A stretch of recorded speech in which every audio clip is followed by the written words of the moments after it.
32 bhp is no less. 32 bhp కూడా మీకు ఆ రష్ రేంజ్ లో వస్తుంది. దీనిలో ల్యాప్ టైమర్ ఉంది.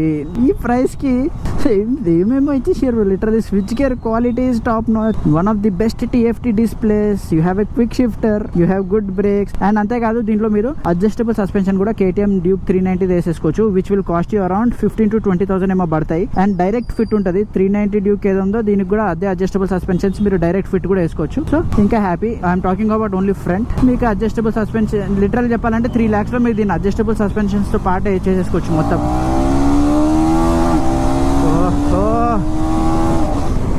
నైస్, క్రేజీ, ఎంత లవ్లీ ఉంది. అండ్ ఈ సింగిల్ సిలిండర్ కదా, వైబ్రేషన్స్ 390 అంత అయితే లేవు.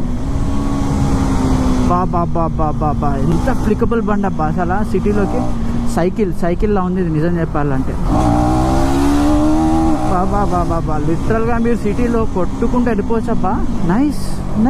నాది ఆల్రెడీ దీని రైడ్ రివ్యూ ఉంది. If you guys want you can go check it out. ఈ స్పెసిఫిక్ బైక్ మళ్ళీ నేను ఎందుకు రివ్యూ చేస్తున్నాను అంటే, now it has a TFT display. నేను చాలా మంది కామెంట్స్ పెడుతున్నా, అన్న TFT డిస్ప్లే వచ్చింది, ఒకసారి అది టెస్ట్ చేసి చెప్పండి ఎట్లుంది అది ఇది అని చెప్పేసి. I already love this bike.